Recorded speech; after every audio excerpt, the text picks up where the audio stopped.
अपना दल एस उत्तर प्रदेश इकाई की ओर से हमारे नव मनोनीत प्रदेश अध्यक्ष श्री आरपी गौतम साहब को मैं बहुत ढेर सारी शुभकामनाएं और बधाई देती हूं एक सफल कार्यकाल के लिए।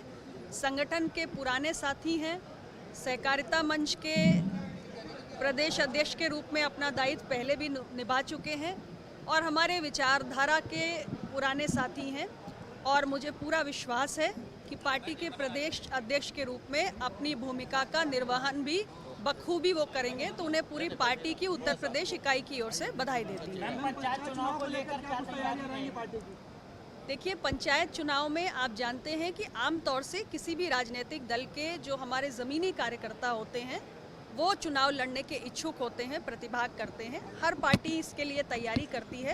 हमारी पार्टी ने भी भरपूर तैयारी की है और हमारे जितने भी ज़मीनी कार्यकर्ता हैं, छोटे पदाधिकारी हैं, पंचायत चुनाव में बढ़ चढ़कर भाग लेंगे और पार्टी का प्रदर्शन बहुत बेहतरीन हो, इसके लिए सभी हमारे जो वरिष्ठ नेतागण हैं सभी तेजी से लग चुके हैं। आप प्रदेश की तीसरी बड़ी पार्टी है, एक अच्छा सीट है आपका प्रदेश में, तो इस लिहाज से क्या गठबंधन आप करेंगे पंचायत चुनाव में?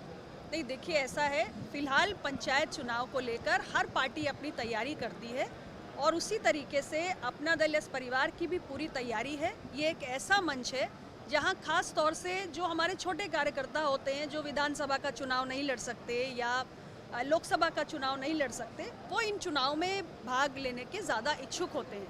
तो छोटे कार्यकर्ताओं के लिए, पदाधिकारियों के लिए एक बड़ा मंच, एक बड़ा अवसर होता है और हमने भी अपनी पार्टी को पूरी तरीके से तैयार किया है। एनडीए परिवार में हम लंबे समय से शामिल हैं, 2014 से हैं और हमारा गठबंधन बहुत अच्छे चुनावी परिणाम विधानसभा चुनाव से लेकर लोकसभा चुनाव तक दे चुका है। फिलहाल पंचायत चुनाव को लेकर अभी एनडीए के मंच में कोई चर्चा नहीं हुई। इसका मतलब है अभी अकेले लड़ने की तैयारी है? नहीं, हर चुनाव के लिए हर पार्टी संगठन अपने आप को तैयार करता है। गठबंधन में जब इसके संबंध में कोई चर्चा होती है तो आगे की राह तय की जाती है। फिलहाल पंचायत चुनाव को लेकर एनडीए परिवार में अभी कोई चर्चा नहीं हुई है। हमारी अपनी पार्टी के स्तर से हम अपने संगठन को और कार्यकर्ताओं को पंचायत चुनाव में भाग लेने के लिए तैयार कर रहे हैं। मैम, कांग्रेस के नेता है सलमान खुर्शीद, उन्होंने आर्टिकल 370 और साथ ही जो विदेश में ऑपरेशन सिंदूर को बखान करने के लिए जो डेलीगेशन भेजा गया है उसकी तारीफ की है। देखिए, हमारी सरकार ने बहुत सारे सांसदों के प्रतिनिधि मंडल दुनिया के अलग अलग देशों में भेजे हैं। ये अलग अलग देशों में गए हुए सांसदगण जो हैं विभिन्न राजनीतिक दलों के हैं और ऑपरेशन सिंदूर में किस तरीके से भारत ने आतंकवाद का मुंहतोड़ जवाब दिया है उसके बारे में दुनिया के तमाम देशों को बता रहे हैं।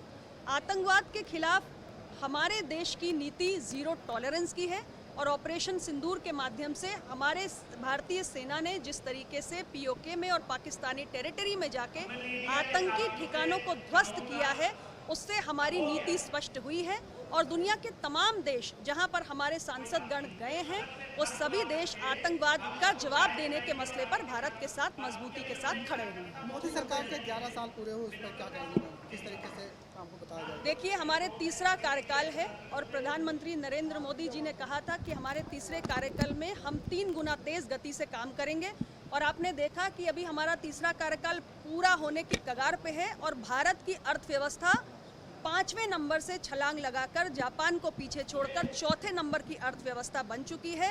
भारत की जनता से जो हमारा वादा है देश को विकास की नई ऊंचाइयों पर ले जाने का, 2047 के विकसित भारत की राह को प्रशस्त करने का, उस पर तेजी से भारत सरकार काम कर रही है और 9 जून को हमारी सरकार के तमाम मंत्रालयों की उपलब्धियां भी देश के सामने आएंगी कि 1 साल में हमने किस तेजी के साथ काम किया।